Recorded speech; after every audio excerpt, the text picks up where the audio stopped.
Nous allons maintenant accueillir pour un 4e interview l'autrice de La Reverdit, Louise Brauwez, accompagnée d'Emmanuel Poncet, rédacteur en chef des pages Tendance et Culture de la Tribune Dimanche.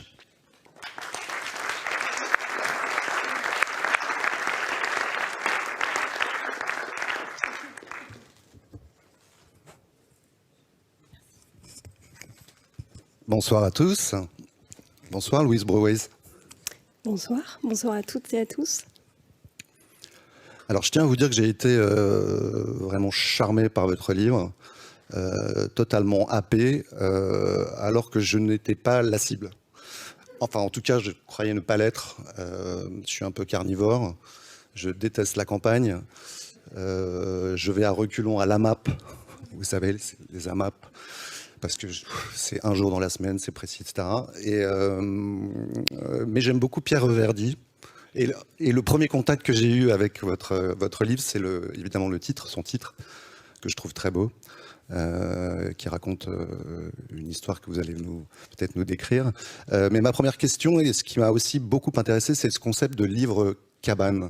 Qu'est-ce que c'est qu'un livre cabane selon vous et est-ce qu'il y en a qui ont été importants dans votre vie et qui ont pu déclencher l'écriture de ce livre? Merci beaucoup, ça me touche beaucoup ce que vous dites.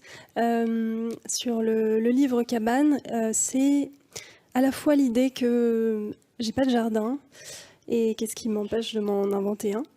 Qu'est-ce qui m'empêche d'inventer un sens, un jardin et une cabane? Et je me suis dit, je vais écrire ma propre cabane puisque je n'ai pas de jardin et que je ne peux pas en construire une. Il y a aussi toutes ces images du confinement avec les cabanes de livres que j'ai en tête. Et je me dis, je veux aussi rendre hommage à tous ces livres qui sont peut-être même les livres cabanes qui m'ont nourri. Et je veux aussi rendre hommage à ça. Et il y a une troisième chose. La cabane, pour moi, c'est un refuge, comme peut-être le sont certains livres ou la littérature, et je l'associe beaucoup c'était dans la lecture qu'il y a eu, à l'idée des enfants, c'est-à-dire à quel endroit on élève ses enfants. Et il y a un petit peu l'idée de repli sur soi, mais beaucoup l'idée de à quel endroit on prend ses forces pour entrer dans la danse, justement, et agir. Donc c'est à la fois une sorte de refuge, d'utopie aussi, au sens vraiment étymologique du terme, un lieu qu'on se crée, un lieu d'espace et d'éventuelle évasion. Utopie, ça va faire plaisir à mon éditrice qui est là. Absolument. Qu'est-ce qui a été le déclencheur? On parlait de déclencheur tout à l'heure, mais là évidemment c'est la couleur verte. Je vois que vous avez une veste verte aujourd'hui. On sait tous que Marine Tondelier a fait de sa signature politique. C'est la même. Très bien. Je ne vous dirai pas pour qui je vote, par contre. Mais vous pouvez peut-être nous dire pourquoi c'est la même.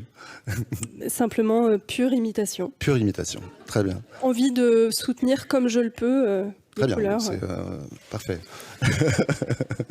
Alors, est-ce parce que Roland Barthes disait le bleu est à la mode cette année dans un de ses recueils, est-ce que parce que le vert est à la mode cette année, ou est-ce que chez vous, cette couleur déclenche quelque chose de très particulier?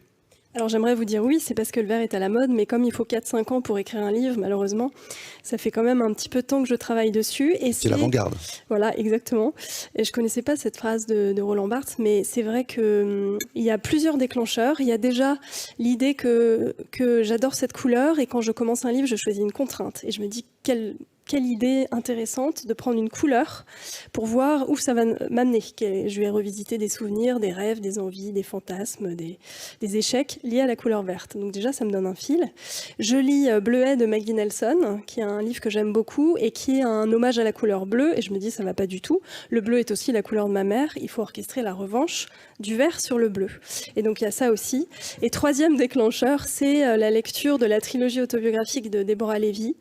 Et sa façon d'utiliser le jeu, elle dit le jeu est à la fois moi et pas tout à fait moi, me donne très envie aussi d'aller expérimenter après 2 romans qui étaient vraiment de la fiction, cette écriture qui est plus de l'autobiographie en mouvement, comme dit Deborah Levy. Donc ce faisceau-là de déclencheurs. C'est ça, parce que c'est votre livre, ce qui m'a beaucoup plu, c'est qu'il est vraiment d'une forme inclassable, très hybride entre le récit, le roman, le journal intime. Hybride, j'adore ce mot. C'est pas qu'un moteur, c'est aussi des livres. Oui, et j'allais presque dire aussi,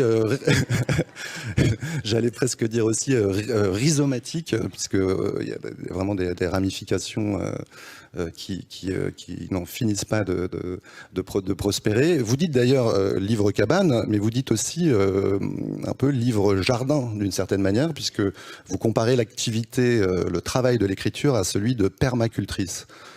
Ça, c'est ma passion pour la map qui parle.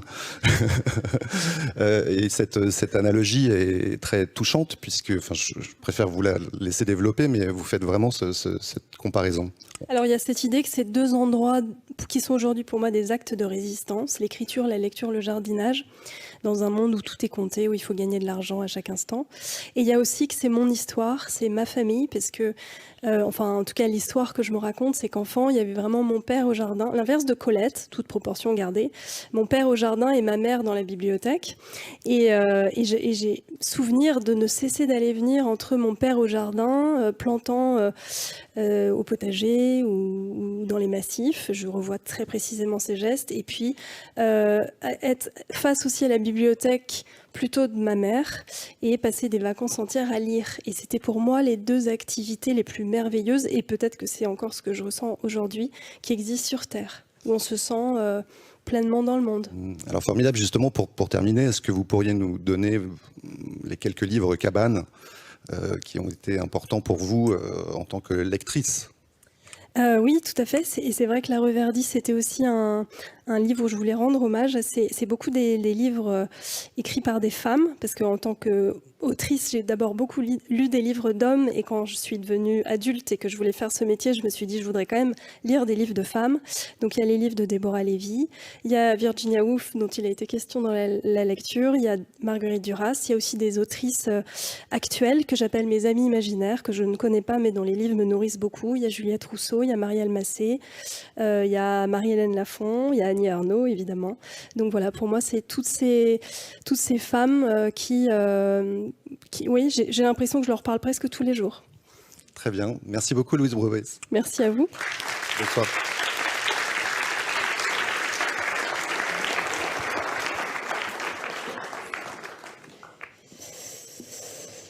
Merci Louise et Emmanuel, merci beaucoup.